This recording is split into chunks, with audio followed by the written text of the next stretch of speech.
राम राम।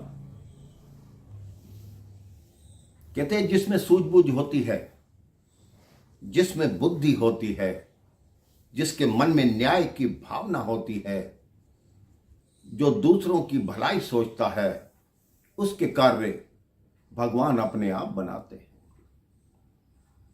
कई बार हमें ऐसी ऐसी चुनौतियों से गुजरना पड़ता है, हमारी परख इतनी कड़ी होती है, इतनी मुश्किल से होती है कि जैसे सोने को आग में जलाकर शुद्ध किया जाता है, नया किया जाता है, उसी तरह हमें भी आग में तपना पड़ता है, तब हमारा शुद्धिकरण होता है।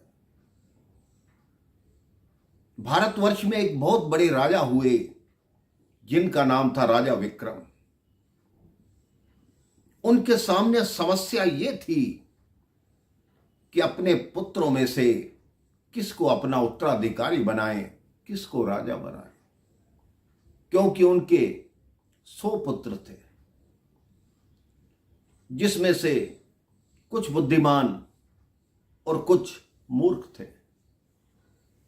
उन्होंने कहा यदि मैंने किसी एक को राजा बना दिया तो बाकी भाई विद्रोह कर देंगे, युद्ध छिड़ जाएगा, मारकाट मच जाएगी।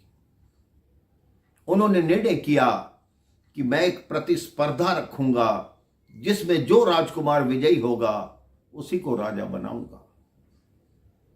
सारी प्रजा को यह संदेश पहुंचाया गया कि कल सब राजमहल में पहुंचें, कल नए राजा का चयन होगा। सारी प्रजा राजमहल के प्रांगण में पहुंची। वहां उन्होंने देखा कि एक जगह पर भोजन की व्यवस्था कर रखी है, जहां 100 के 100 राजकुमारों के बैठने का कार्यक्रम है। 100 राजकुमार आए, राजा अपनी रानी के साथ आए। 100 के 100 राजकुमार उस स्थान पर चारों ओर बैठ गए जहां उनके आगे 100 थालियां भोजन की रखी हुई थी। राजा ने कहा आज उसका चयन होगा जो मुझे खाने का बिल्कुल सही स्वाद बताएगा कि कैसा बना है।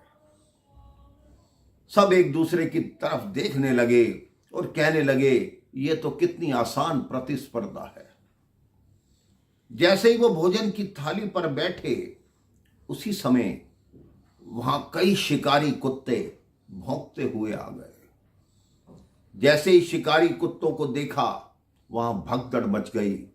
वो सारे राजकुमार उठकर उन शिकारी कुत्तों के पीछे भागे, उनका शिकार करने भागे।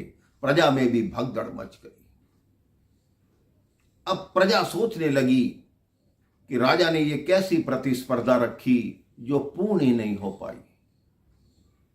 राजा ने अगले दिन प्रातः अपनी प्रजा में फिर ढिंढोरा पिटवाया और कहा कि आज राजा का चयन हो जाएगा।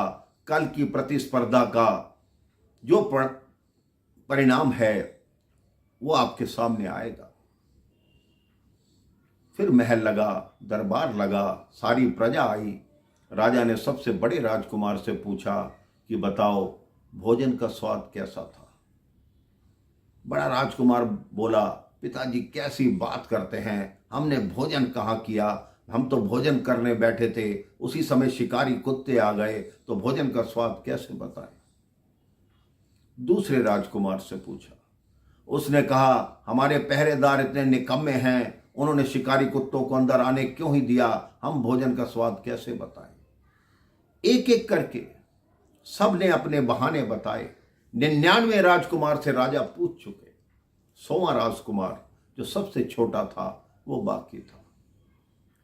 उससे पूछा शांतनु तुम बताओ भोजन कैसा था। उसने कहा पिताजी भोजन बहुत स्वादिष्ट था, खासकर जो खीर बनी थी वो तो मैंने बहुत ज्यादा खाई, उसका स्वाद सबसे अच्छा था। राजा कहते हैं मैं कैसे विश्वास करूं कि तुमने भोजन किया, तुमने खाना खाया। वो कहता है जैसे ही हम भोजन करने बैठे पिताजी, आपने देखा तभी शिकारी कुत्ते आ गए, मेरे 99 भाई उनके पीछे भागे, लेकिन मैं अपने स्थान पर बैठा हुआ भोजन करता रहा।